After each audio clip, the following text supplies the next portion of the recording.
New ইয়র্কে Biden doctor Yunus বৈঠক, বিশ্ব নেতাদের ভাষণের মধ্য দিয়ে শুরু জাতিসংঘের সাধারণ অধিবেশন। ছাত্র জনতা অভ্যুত্থানে 708 জন শহীদের খসড়া তালিকা প্রকাশ, নিহতদের জাতীয় বীর মর্যাদা প্রশ্নে হাইকোর্টের রুল। ডিসি নিয়োগে আর্থিক লেনদেনের অভিযোগ, তদন্তে জনপ্রশাসন মন্ত্রণালয়ের কমিটি গঠন।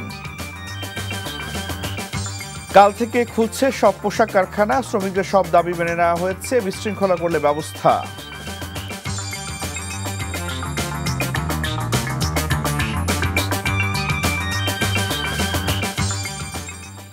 আসসালামু আলাইকুম, রাইসুল হক চৌধুরী স্বাগত জানাচ্ছি এনটিভির রাতের খবরে। ক্রাউন সিমেন্ট শিরোনাম দেখছিলেন, এবার পুরো খবর। বিশ্ব নেতাদের ভাষণের মধ্য দিয়ে শুরু হলো জাতিসংঘের সাধারণ পরিষদের ৭৯তম অধিবেশনের মূল আনুষ্ঠানিকতা। ভাষণে চলমান যুদ্ধ পরিস্থিতির শেষ দেখছেন না জাতিসংঘ মহাসচিব। জাতিসংঘের চতুর্থ ভাষণে দ্রুত গাজা যুদ্ধ বন্ধের আহ্বান জানিয়ে মার্কিন প্রেসিডেন্ট জো বাইডেন বলেন, ক্ষমতায় থাকার চেয়ে মানুষের মতামতকে সম্মান জানানো গুরুত্বপূর্ণ। এদিকে গাজায় নিরীহ ফিলিস্তিনিদের হত্যার নিন্দা জানিয়েছেন তুর্কি প্রেসিডেন্ট এরদোয়ান। আরও জানাচ্ছেন শেখ খলিল সোহেল। শুরু হলো বিশ্ব নেতাদের উপস্থিতিতে বিশ্বের সবচেয়ে বড় সম্মেলন। জাতিসংঘের ৭৯তম সাধারণ অধিবেশনে এমন এক সময় অনুষ্ঠিত হচ্ছে যখন গাজা লেবাননে যুদ্ধ করছে ইসরায়েল, ইউক্রেন সুদানেও চলছে যুদ্ধ সংঘাত। অধিবেশনের শুরুতেই বর্তমান বৈশ্বিক প্রেক্ষাপট চ্যালেঞ্জের কথা উপস্থাপন করেন জাতিসংঘ মহাসচিব অ্যান্তোনিও গুতেরেস। আমরা বিশ্বব্যাপী এমন এক চ্যালেঞ্জের মুখে রয়েছি যা কখনো দেখিনি। বৈশ্বিকভাবেই এই চ্যালেঞ্জের মোকাবেলা করতে হবে। যুদ্ধ বেড়েই চলছে এবং তা শেষ হওয়ার কোনো উপায় দেখছি না। এদিকে আগামী প্রেসিডেন্ট নির্বাচন থেকে ছিটকে পড়ায় জাতিসংঘে মার্কিন প্রেসিডেন্ট হিসেবে শেষ ভাষণ দিয়েছেন জো বাইডেন। গাজায় অবিলম্বে যুদ্ধবিরতির আহ্বান জানিয়েছেন তিনি। ইসরায়েল এবং গাজার বাসিন্দারা নরকের মধ্য দিয়ে যাচ্ছে। গাজায় নিরীহ বাসিন্দারা প্রাণ হারাচ্ছে, ভয়াবহ মানবিক পরিস্থিতি বিরাজ করছে সেখানে। এই মুহূর্তে যুদ্ধবিরতির কোনো বিকল্প নেই। ভাষণে গণতন্ত্রের পক্ষে নিজের অবস্থান ফের স্পষ্ট করলেন মার্কিন প্রেসিডেন্ট। আমরা ক্ষমতায় আসি মানুষের সেবা করতে, ক্ষমতাকে আঁকড়ে ধরে রাখতে নয়। এটাই গণতন্ত্রের মূল মন্ত্র। এটা শুধু আমেরিকার জন্য প্রযোজ্য নয়, জনগণকে সম্মান জানাতে সকল দেশের জন্য গণতন্ত্র ও মানবাধিকার সুরক্ষিত রাখা জরুরি। অন্যদিকে গাজায় গণহত্যার বিরুদ্ধে সোচ্চার হয়ে ফিলিস্তিনকে স্বাধীন রাষ্ট্রের স্বীকৃতি দেওয়ার ডাক দিয়েছেন তুর্কি প্রেসিডেন্ট এরদোয়ান। অধিবেশনে প্রথম দিন ভাষণ দিয়েছেন ব্রাজিল, মালদ্বীপ সহ আরও কয়েকটি দেশের নেতা। Sheikh Khalil Sohel, NTV international desk.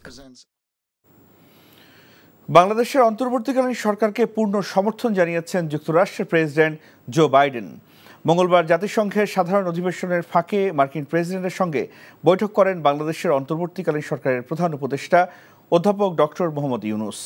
বৈঠকে ডক্টর ইউনুস বিগত সরকারের আমলে সব ধরনের নিপীড়নের বিরুদ্ধে শিক্ষার্থীদের সাহসী ভূমিকা ও বাংলাদেশ পুনর্গঠনে তাদের গুরুত্বপূর্ণ অবদানের কথা জো বাইডেনকে জানান। ডক্টর ইউনুস বলেন, দেশ পুনর্গঠনে তার সরকারকে অবশ্যই সফল হতে হবে। বাইডেন যে কোনো সাহায্যে বাংলাদেশ সরকারের পাশে থাকার আশ্বাস দেন। বলেন, শিক্ষার্থীরা যদি দেশের জন্য এত ত্যাগ স্বীকার করতে পারে তাহলে যুক্তরাষ্ট্র সরকারেরও পূর্ণ সহযোগিতা করা উচিত। বৈঠকে প্রধান উপদেষ্টা জুলাই বিপ্লব চলাকালে ও এরপরে বাংলাদেশি শিক্ষার্থীদের আঁকা দেয়াল চিত্রের ছবি সংবলিত আর্ট বুক বাইডেনকে উপহার দেন। বাংলাদেশের ইতিহাসে এবারই প্রথম জাতিসংঘের সাধারণ অধিবেশনের ফাঁকে মার্কিন প্রেসিডেন্ট ও বাংলাদেশের কোনো সরকার প্রধান বৈঠক করলেন। কানাডার প্রধানমন্ত্রী জাস্টিন ট্রুডোর সঙ্গে সাক্ষাৎ করেছেন অন্তর্বর্তী সরকারের প্রধান উপদেষ্টা ডক্টর মোহাম্মদ ইউনুস। জাতিসংঘ সাধারণ পরিষদের অধিবেশনের ফাঁকে নিউ ইয়র্কে সাক্ষাৎ হয় ইউনুস ট্রুডোর। পররাষ্ট্র মন্ত্রণালয় জানায়, অন্তর্বর্তী সরকারকে সমর্থন জানিয়েছেন কানাডার প্রধানমন্ত্রী। দুদেশের দ্বিপাক্ষিক সম্পর্ক আরও দৃঢ় করার ব্যাপারে একমত হয়েছেন দুই নেতা।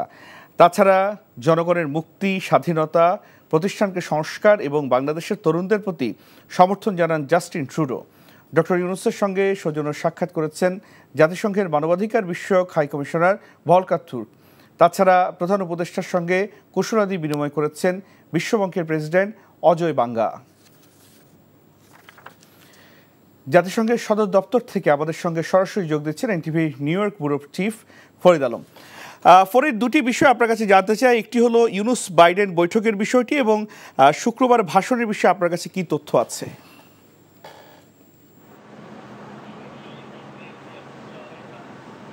ধন্যবাদ রাইসুল। আপনি জানেন যে আজকে বাংলাদেশের প্রধান উপদেষ্টা ডক্টর মোহাম্মদ ইউনূসের সাথে বাইডেনের একটি বৈঠক হয়েছে। বৈঠকটি খুব দীর্ঘ সময় না হলেও এটা যে কতটা অন্তরঙ্গপূর্ণ এবং কতটা যে আন্তরিক ছিল সেটা কিন্তু তাদের এই প্রকাশিত ছবিগুলো দেখলেই বোঝা যায়। বাইডেন নিজেই উচ্ছ্বসিত। সুতরাং এই বৈঠকে দুই দেশের স্বাস্থ্য সংশ্লিষ্ট অনেক বিষয় নিয়ে সংক্ষিপ্ত সময় হলেও অনেক জরুরি বিষয় নিয়ে কথা হয়েছে। তার মধ্যেও অন্যতম বাংলাদেশের চলমান ঘটনাবলী, যে জুলাই বিপ্লব যেটা হয়েছে সেই বিপ্লব নিয়ে কথা হয়েছে সংক্ষিপ্তভাবে, এবং কোন প্রেক্ষাপটে উনি সরকারের দায়িত্ব নিতে হয়েছে সেই বিষয়গুলো তিনি বাইডেনকে সংক্ষিপ্তভাবে তুলে ধরেছেন বলে আমরা জানতে পেরেছি। বাইডেন তার একটি দেশের, একটি ভঙ্গুর অর্থনীতির দেশের দায়িত্ব হাতে নেওয়া বাইডেন কিন্তু নিজেও তাকে অর্থনৈতিকভাবে তাকে সহযোগিতা করার, এবং তিনি তার প্রতি বিশ্বাস রেখে বলেছেন যে সারা বিশ্বের বিভিন্ন দেশের অর্থনীতি উজ্জীবিত করতে বিভিন্ন দেশে উনি যে বুদ্ধি পরামর্শ দিয়ে দীর্ঘদিন ধরে বুদ্ধি পরামর্শ দিয়ে আসছেন, এবং তার ডক্টর ইউনূসের বুদ্ধিতে কিন্তু, যিনি মাইক্রো ক্রেডিটের জনক বলা হয়, তার বুদ্ধিতে কিন্তু বিশ্বের আলোচনা হয়েছে। এছাড়াও রাজনৈতিক স্থিতিশীলতা এবং বাংলাদেশের মানবাধিকারের উন্নয়ন এসব বিষয় নিয়ে বাংলাদেশের মানবাধিকারের উন্নয়ন এসব বিষয় নিয়ে তার সাথে কথা হয়েছে। আর আরেকটা বিষয় আপনি যেটা জানতে চেয়েছেন রাইসুল, যে 7 তারিখে ডক্টর ইউনূসের বক্তব্যে তিনি কি বিষয়ে কথা বলতে পারেন, এটা আমি আগেও বলেছি, তারপরেও বলি যে এটা খুবই পরিষ্কার।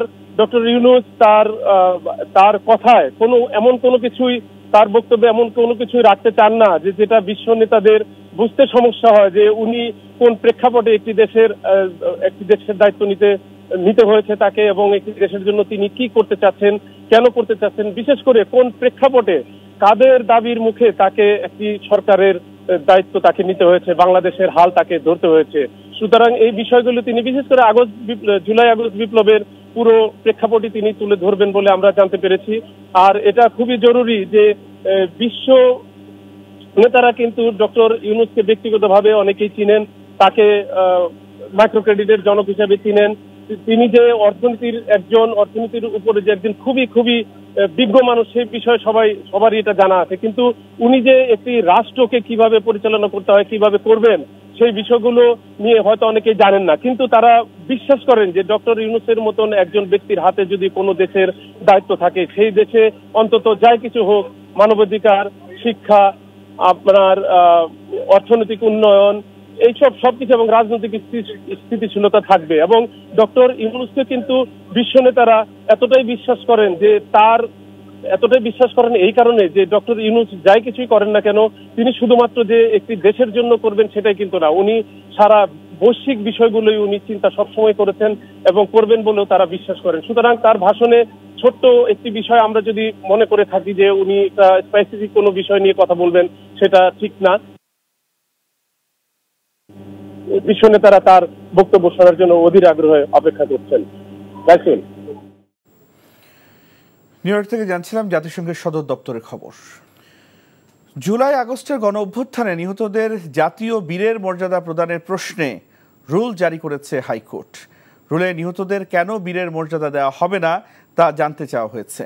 এছাড়া আহতদের মুক্তিযোদ্ধার মর্যাদা কেন দেওয়া হবে না তা জানতে চেয়ে রুল জারি করেছে আদালত। মন্ত্রিপরিষদ সচিব, জনপ্রশাসন সচিব, মুক্তিযুদ্ধ বিষয়ক সচিব সহ বিবাদীদের রুলের জবাব দিতে বলা হয়েছে।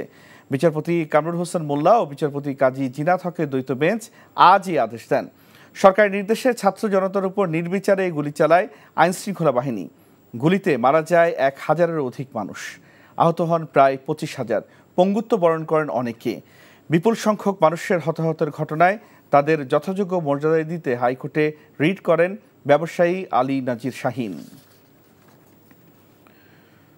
কক্সবাজারের চকরিয়ায় অভিযানে গিয়ে ডাকাতদের ছুরিকাঘাতে নিহত হয়েছেন সেনাবাহিনীর লেফটেন্যান্ট তানজিম সরওয়ার নির্জন। পরে তার মরদেহ টাঙ্গাইলে নেওয়া হয়। সেখানে জানাজা শেষে পারিবারিক কবরস্থানে দাফন করা হয়েছে তাকে।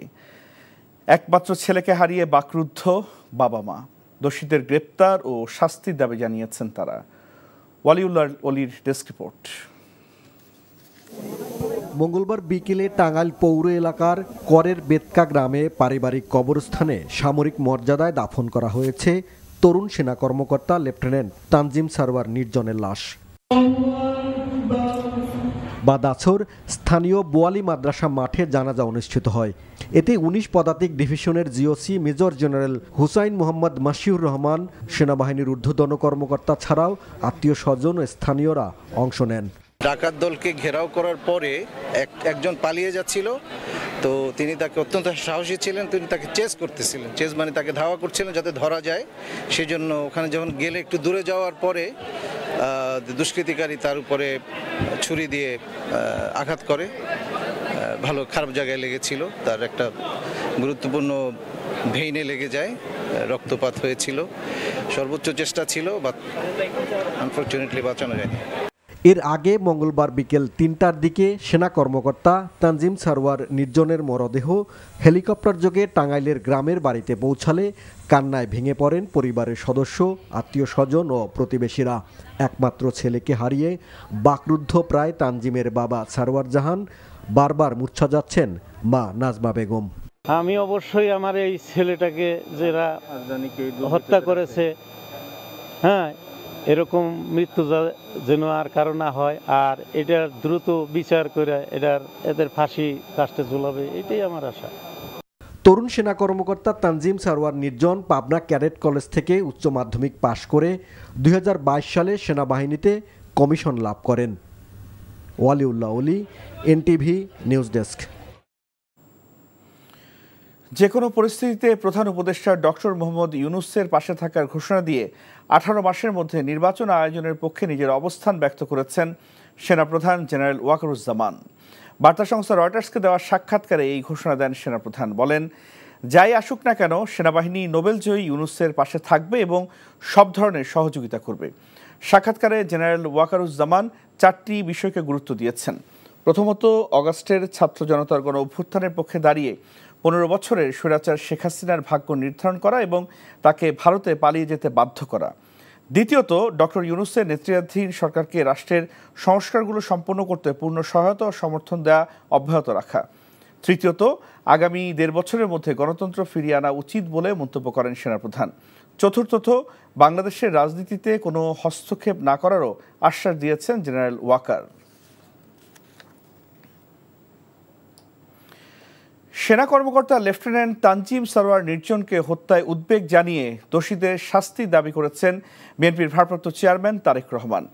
এক বিবৃতিতে তিনি বলেন, স্বৈরাচার পতনের পর দুষ্কৃতিকারীরা যে অপতৎপরতা চালিয়ে যাচ্ছে, তানজিম হত্যা তারই ধারাবাহিকতা। এদিকে বিএনপি নেতাদের সাথে সাক্ষাৎ মঙ্গলবার করেছেন ঢাকায় নিযুক্ত কোরিয়ান রাষ্ট্রদূত। হাসান মাহমুদের রিপোর্ট। কক্সবাজারের চকরিয়ায় দায়িত্ব পালনকালে দুষ্কৃতিকারীর ছুরিকাঘাতে নিহত হন সেনা কর্মকর্তা তানজিম সারওয়ার নির্জন।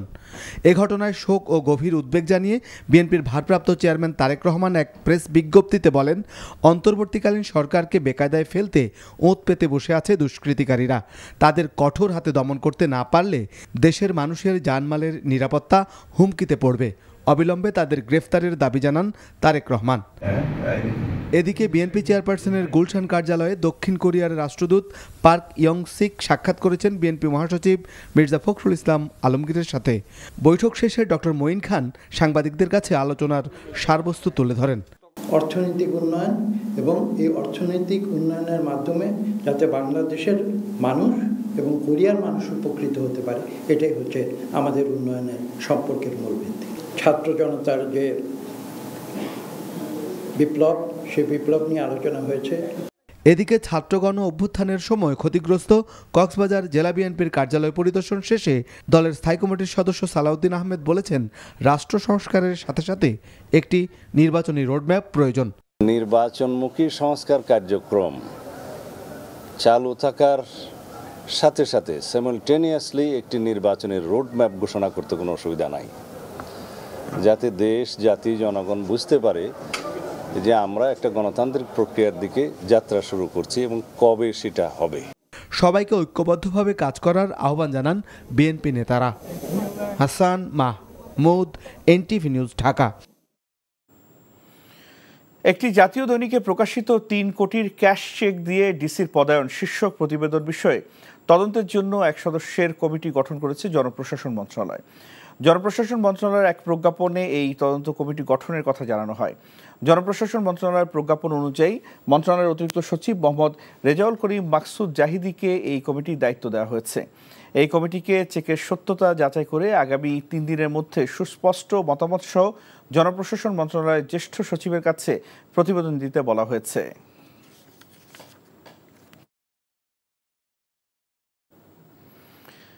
আগামীকাল থেকে সব তৈরি পোশাক কারখানা খোলা থাকবে ও কোনো বিশৃঙ্খলা হলে কঠোরভাবে দমন করা হবে বলে জানিয়েছেন স্বরাষ্ট্র ও শ্রম উপদেষ্টা। সচিবালয়ে মালিক ও শ্রমিকদের সাথে বৈঠক শেষে ব্রিফিংয়ে এসব জানান তারা। এ সময় 10 অক্টোবরের মধ্যে সব বকেয়া পরিশোধ ও ন্যূনতম মজুরি কার্যকর করা সহ শ্রমিকদের 18টি দাবি মেনে মালিক শ্রমিকদের যৌথ বিবৃতি দেওয়া হয়। রিপোর্ট করছেন রকন উদ্দিন। মাসখানেক ধরে অশান্ত দেশের তৈরি পোশাক খাত। দফায় দফায় বৈঠক করেও ঠেকানো যায়নি সড়ক অবরোধ, কারখানা ভাঙচুর, এমনকি শ্রমিকের মৃত্যুর মতো অনাকাঙ্ক্ষিত ঘটনা। মঙ্গলবার সংকট সমাধানে সচিবালয়ে বৈঠক করেন অন্তর্বর্তী সরকারের 4 উপদেষ্টা ও মালিক শ্রমিক প্রতিনিধি। বৈঠকে শ্রমিকদের প্রায় 50 দফা দাবির যৌক্তিক ও এখনই বাস্তবায়নযোগ্য 18টি দাবি মেনে নেবার সিদ্ধান্ত হয়। 18টি দাবি দেওয়ার ব্যাপারে একমত পোষণ করেছি, যার মধ্যে 10 অক্টোবরের মধ্যে সব বকেয়া পরিশোধ ও ন্যূনতম মজুরি কার্যকর, মূল্যস্ফীতি বিবেচনায় নভেম্বরের মধ্যে ইনক্রিমেন্ট, ন্যূনতম মজুরি পুনর্মূল্যায়নে কমিটি গঠন, প্রভিডেন্ট ফান্ডের ব্যবস্থা করা, মাসে 250 টাকা হাজিরা বোনাস, হয়রানিমূলক মামলা প্রত্যাহার, ঝুট ব্যবসায় স্থানীয় প্রভাব নিয়ন্ত্রণে কেন্দ্রীয় মনিটরিং সেল গঠন ও গণ অভ্যুত্থানে হতাহতদের আর্থিক সহায়তার ব্যবস্থা করা অন্যতম। আমরা আশা করি আগামীকাল থেকে সবগুলো কারখানা চলমান থাকবে এবং আমরা স্বাভাবিক অবস্থায় ফিরে যাব এবং আমাদের শ্রমিক পক্ষ মালিক পক্ষের সাথে যেগুলো দীর্ঘ আলোচনার ভিত্তিতে সমাধানযোগ্য বিষয় সেগুলোর বিষয়ে আমাদের আলোচনা চলমান থাকবে। আর বিশৃঙ্খলায় দেশের বাইরে থেকেও ইন্ধন দেয়া হচ্ছে উল্লেখ করে বুধবার থেকে এমনটা হলে সরকার কঠোর হবে বলে জানান স্বরাষ্ট্র উপদেষ্টা।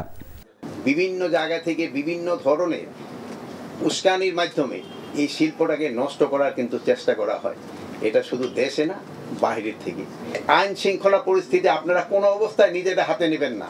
এরপরও যদি কোনো রকমের বিশৃঙ্খলা সৃষ্টি হয় সেই জন্য কিন্তু আমাদের অন্যান্য ব্যবস্থা নিতে হবে, যেটা নিয়ে আমাকে কাজের জন্যই কাম্য না। আমি চাচ্ছি ভালোভাবে শৃঙ্খলভাবে কাজ হোক এবং কোনো রকমের বিশৃঙ্খল না হোক। এ সময় সরকার শ্রমিকদের দাবি পূরণে আন্তরিক জানিয়ে কাজে ফেরার আহ্বান জানানো হয় মালিক ও শ্রমিকদের পক্ষ থেকে। আমাদের দাবির প্রেক্ষিতে যেটা আজকে ফুলফিল করার জন্য, তোমাদের ডিমান্ডগুলি ফুলফিল করার জন্য যে ঘোষণাটা হলো, আমার বিশ্বাস তোমরা এটা মেনে নিয়ে তোমরা যার যার কর্মে তোমরা ফিরে যাবে এবং এই প্রতিষ্ঠান বাঁচলে তুমি বাঁচবে, আমি বাঁচবো। সবার প্রতি আহ্বান থাকবে, স্পেশালি আমাদের শ্রমিক ভাই বোনদের প্রতি, সবার প্রতি যে কোনো আলোচনা যে কোনো ফ্যাক্টরিতে বসেই তারা যেন কথা বলে শেষ করে। যদিও আর আলোচনার কোনো বিষয় এখানে থাকছে না, কিন্তু কোথাও যেন কোনো রাস্তা বন্ধ নয়, কোনো ভাঙচুর না হয়। শিল্প এলাকায় আইন শৃঙ্খলা পরিস্থিতি নিয়ন্ত্রণে পুলিশের পাশাপাশি সেনাবাহিনীও মাঠে থাকবে বলে জানানো হয় সংবাদ সম্মেলনে। রকন উদ্দিন, এনটিভি নিউজ, ঢাকা। চলতি মাসে 23 দিনে এডিস মশার কামড়ে 50 জনের মৃত্যু হয়েছে, যা গেল মাসের দ্বিগুণ। পরিস্থিতি নিয়ন্ত্রণে 12টি টিম গঠন করেছে সরকার। স্থানীয় সরকার, পল্লী উন্নয়ন ও সমবায় উপদেষ্টা এফ হাসান আরিফ জানান, সবাই নিজ উদ্যোগী হয়ে এগিয়ে আসলেই ডেঙ্গু প্রতিরোধ সম্ভব। মেজবা হাসানের রিপোর্ট।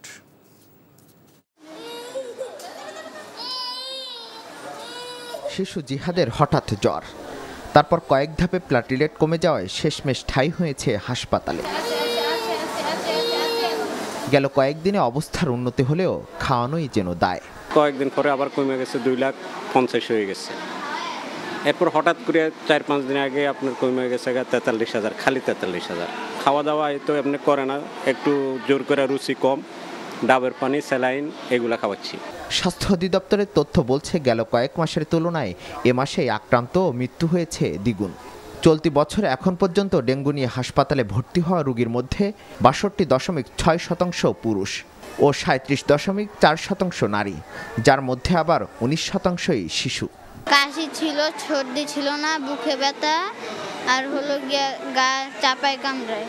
এখন সবই সুস্থ বোধ করছে। 15,000 ছিল কালকে, আজকে যদি ধরেন 10,000-এর দিকে চলে যায় তাহলে ব্লাড দেওয়া লাগবে। আর যদি 10,000 থেকে মানে 15,000 থেকে 1 পয়েন্টও বাড়ে তাহলে আর ব্লাড দেওয়া লাগবে না। ডেঙ্গুর ঝুঁকি এড়াতে নিকটস্থ স্বাস্থ্যকেন্দ্রের সেবা নেওয়ার কথা জানান ডিএনসিসি হাসপাতালের এই পরিচালক। রোগীরা যথাসময়ে আমাদের কাছে আসছেন এবং এইভাবে যদি আসেন বা সময় মতো তারা যদি ডাক্তারের কাছে আসেন তাহলে অবশ্যই মৃত্যু প্রিভেন্ট করা সম্ভব। ঢাকার বাইরের রোগীদের কষ্ট করে আমাদের ঢাকাতে আসতে হবে এমন নয়, কারণ প্রতিটা জায়গায় কিন্তু একই ধরনের চিকিৎসা ব্যবস্থা আছে। এই ভয়াবহ পরিস্থিতি এড়াতে রাজধানীর আরমানিটোলায় সমন্বিত মশক নিয়ন্ত্রণ কার্যক্রম পরিদর্শন করেন স্থানীয় সরকার উপদেষ্টা এফ হাসান আরিফ। বলেন, লোক দেখানো কাজ করে ডেঙ্গু প্রতিরোধ করা সম্ভব নয়। পাড়ায় পাড়ায় মহল্লায় মহল্লায় যদি আপনারা প্রথমেই কাউন্সিলরকে ধরেন যে আপনার এলাকায় অপরিচ্ছন্ন কেন, তাহলে কাউন্সিলরও তৎপর হবে এবং দেখা যাবে যে ধাপে ধাপে ক্লিনার যিনি তাকেও মাঠে পাওয়া যাবে। যেমন আজকে দেখলাম ঝাড়ুর ধরন দেখেই বোঝা যাচ্ছে যে এটা একটু আগে ঝাড়ু দেওয়া হয়েছে। তো তাহলে ওই 1 বছর পরে মন্ত্রী সাহেব আসবেন সেই দিন কেন সাজগোজ, সারা বছর কেন আমরা সাজগোজ পরিষ্কার পরিচ্ছন্ন থাকতে পারি না? এই কালচারটা দূর করতে হবে। পরিচ্ছন্নতার জন্য জনপ্রতিনিধিদের নিজ উদ্যোগী হয়ে কাজ করার আহ্বান জানান তিনি। Misbah Hasan, NTV news, Dhaka. Federal সাংবাদিক ইউনিয়ন বিএফইউজের সভাপতি রুহুল আমিন গাজী মারা গেছেন। ইন্না লিল্লাহি ওয়া ইন্না ইলাইহি রাজিউন। রাত 9টার দিকে অসুস্থ অবস্থায় রাজধানীর একটি বেসরকারি হাসপাতালে তিনি শেষ নিঃশ্বাস ত্যাগ করেন। রুহুল আমিন গাজী কিডনি সংক্রান্ত জটিলতায় আক্রান্ত ছিলেন। স্বৈরাচার শেখ হাসিনা সরকারের আমলে দীর্ঘ কারাবাসে নানা শারীরিক জটিলতা দেখা দেয়। ব্যাক পেইন, উচ্চ ডায়াবেটিস সহ নানা রোগে ভুগছিলেন তিনি। রুহুল আমিন গাজী সবশেষ দৈনিক সংগ্রামের চিফ রিপোর্টার ছিলেন। সাংবাদিকদের অধিকার ও দাবি আদায়ে সোচ্চার ছিলেন তিনি। তার মৃত্যুতে শোক জানিয়েছেন এনটিভি চেয়ারম্যান মোহাম্মদ মোসাদ্দেক আলী। রাজধানী বিআরবি হাসপাতালে আছেন সিনিয়র করেসপন্ডেন্ট মইদুল ইসলাম, সরাসরি যুক্ত হচ্ছে তার সাথে।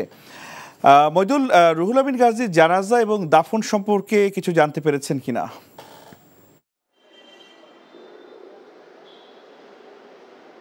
হ্যাঁ রাইসুল, কিছুক্ষণ আগে আমরা জানতে পেরেছি সাংবাদিক রুহুল আমিন গাজীর জানাজা আগামীকাল বাদজোহর জাতীয় প্রেস ক্লাবের সামনে অনুষ্ঠিত হবে এবং এরপরে শাহজাহানপুর কবরস্থানে তাকে দাফন করা হবে। এবং আমরা আরও জানতে পেরেছি যে এই মুহূর্তে আসলে সাংবাদিক রুহুল আমিন গাজীর মরদেহ আছে এই বিআরবি হসপিটালে যে আইসিইউ, পঞ্চমতলার যে আইসিইউ, সেই আইসিইউতেই আছে। কিছুক্ষণ পরে এখান থেকে বের করা হবে মরদেহ। এরপরে গোসল সহ আনুষ্ঠানিকতার জন্য সেই ডেড বডি নিয়ে যাওয়া হয়। এরপরে সেখান থেকে তার যে বাসভবন রাজধানী দিল্লি ইস্কাটনের দিল্লি রোড, সেখানে নিয়ে রাখা হবে এবং ফ্রোজেন যে গাড়ি, সেই গাড়িতে রাখা হবে ডেড বডি। এবং সেখান থেকে মূলত সকালের দিকে জাতীয় প্রেস ক্লাবের সামনে মরদেহ রাখা হবে। সেখানে সর্বস্তরের শ্রদ্ধা জানানোর জন্য মরদেহ রাখা হবে এবং এরপরে বাদ জোহর সেখানে জানাজা অনুষ্ঠিত হবে। জানাজার পরে মূলত শাহজাহানপুর কবরস্থানেই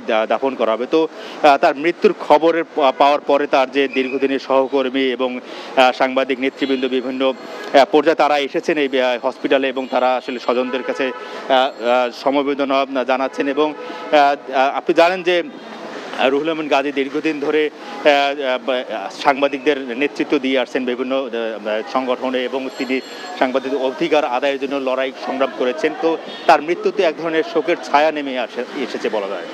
তো এই ছিল এখানকার অবস্থা। জানছিলাম রুহুল আমিন গাজীর মৃত্যুর খবর। ঠাকুরগাঁওয়ে পৃথক স্থানে বজ্রপাতে 3 যুবকের মৃত্যু হয়েছে। আহত হয়েছে নারী, শিশুসহ আরও 9 জন। পুলিশ ও এলাকাবাসী জানান, তীব্র গরমের পর বিকেলে হঠাৎ বৃষ্টি ও বজ্রপাত শুরু হয়। সদর উপজেলার ভুল্লি নদীতে গোসল করতে গিয়ে বজ্রপাতে মারা যান সুকানপুকুরি ইউনিয়নের লাউথুতি গ্রামের আরিফুল ইসলাম ও মুনির ইসলাম। আহত হন কয়েকজন। অন্যদিকে বালিয়াডাঙ্গি উপজেলার কালীবাড়ি গ্রামে বাড়ির পাশে অবস্থানকালে বজ্রপাতে গুরুতর আহত হন 6 বন্ধু। পরে হাসপাতালে মারা যান মজিবুর রহমান নামে এক যুবক। আহতরা স্থানীয় হাসপাতালে চিকিৎসাধীন রয়েছেন। সাজেক থেকে খাগড়াছড়ি ফেরার পথে 2 পর্যটক ও তাদের গাড়ি চালককে অপহরণ চেষ্টার অভিযোগ উঠেছে। এ সময় তাদের কাছে 50 লাখ টাকা মুক্তিপণ দাবি করা হয়। পরে পুলিশের তৎপরতায় অপহরণকারীরা পর্যটকদের ছেড়ে দিয়ে পালিয়ে যায়। ভুক্তভোগীরা হলেন SM নাহিদুজ্জামান, মামুন ফকির এবং জুবাইর আলম। পুলিশ ও অপহৃতরা জানান, দুপুরে দীঘিনালার জামতলী এলাকায় তাদের ব্যক্তিগত গাড়ির গতিরোধ করেন অপহরণকারীরা। এ সময় মারধর করে 3 জনের কাছ থেকে 50 লাখ টাকা দাবি করা হয়। পরে 20 লাখ টাকা মুক্তিপণে তাদের ছাড়তে রাজি হন অপহরণকারীরা। এক পর্যায়ে ভুক্তভোগীরা পরিবারের সঙ্গে যোগাযোগ করে টাকার কথা বললে পরিবারের লোকজন পুলিশ সুপারের সঙ্গে যোগাযোগ করেন। পরে অপহরণকারীদের নম্বরে পুলিশ যোগাযোগ করলে ভুক্তভোগীদের ছেড়ে দিয়ে পালিয়ে যায় তারা। আধিপত্য নিয়ে কুষ্টিয়ার মিরপুরে বিএনপির দুই পক্ষের মধ্যে সংঘর্ষে অন্তত 10 জন আহত হয়েছেন। দুপুরে উপজেলার ইগল চত্বরে এই সংঘর্ষ হয়। পুলিশ ও প্রত্যক্ষদর্শীরা জানান, বেশ কিছুদিন ধরে বিভিন্ন বিষয় নিয়ে বিএনপির দুই পক্ষের মধ্যে উত্তেজনা বিরাজ করছিল। এরই জেরে উপজেলা বিএনপির সাধারণ সম্পাদক রহমত আলী রব্বান ও ফুলবাড়িয়া ইউনিয়ন বিএনপির সভাপতি টিপু সুলতানের লোকজন দেশীয় অস্ত্র নিয়ে সংঘর্ষে জড়ায়। এতে উভয় পক্ষের অন্তত 10 জন আহত হন। পরে পুলিশ এবং সেনা সদস্যরা গিয়ে পরিস্থিতি নিয়ন্ত্রণে আনে। বৈষম্য বিরোধী ছাত্র জনতার আন্দোলনে যারা সম্পৃক্ত হয়ে দেশকে ফ্যাসিবাদী মুক্ত করেছেন এমন 87 প্রবাসীকে পুনর্বাসন করা হবে বলে জানিয়েছেন প্রবাসী কল্যাণ উপদেষ্টা আসিফ নজরুল। দুপুরে রাজধানীতে প্রবাসী কল্যাণ ভবনে এসে সাংবাদিকদের সঙ্গে আলাপকালে তিনি একথা বলেন। প্রবাসীদের মূল সমস্যাগুলো সমাধানে কাজ করা হচ্ছে বলে জানান তিনি। দুর্নীতিকে ছাড় দেওয়া হবে না বলেও হুঁশিয়ারি দেন তিনি। এ সময় সঠিক তথ্য তুলে ধরে গণমাধ্যমের কাছে সহায়তা চান বর্তমান সরকারের এই উপদেষ্টা।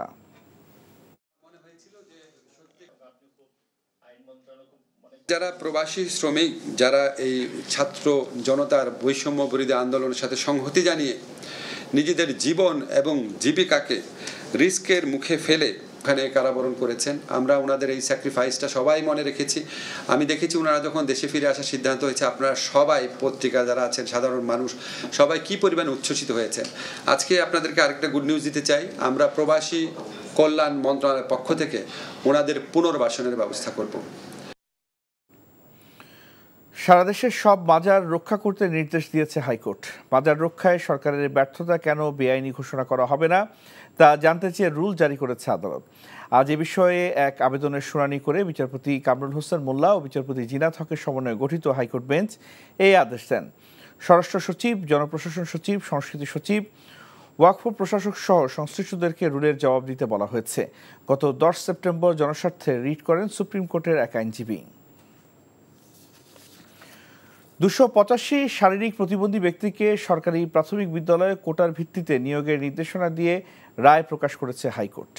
আজ বিচারপতি নাইমা হায়দার ও বিচারপতি কাজী জিনাত হকের হাইকোর্ট বেঞ্চ 17 পৃষ্ঠার এই রায় প্রকাশ করেন।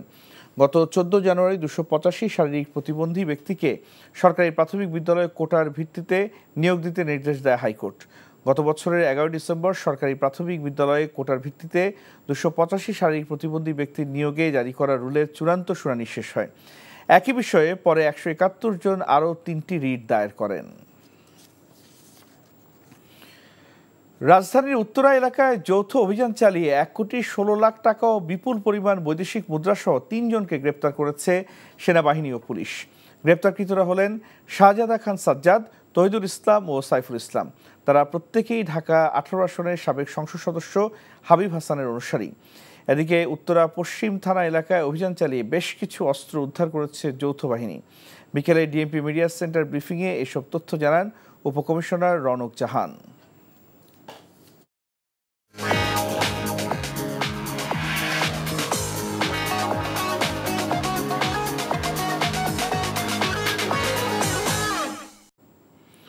নগদ নিবেদিত অর্থনীতির খবর। মূল্যস্ফীতির হ্রাস টানতে সুদের হার আরও বাড়াতে সিদ্ধান্ত নিয়েছে বাংলাদেশ ব্যাংক। আজ কেন্দ্রীয় ব্যাংক নীতি সুদহার 50 ভিত্তি পয়েন্ট বাড়ানোর ঘোষণা দিয়েছে।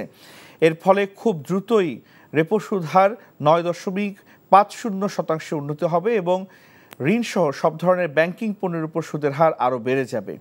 বাংলাদেশ ব্যাংক বিজ্ঞপ্তিতে জানিয়েছে, নীতি সুদ হার বাড়ানোর সিদ্ধান্ত বুধবার থেকে কার্যকর হবে।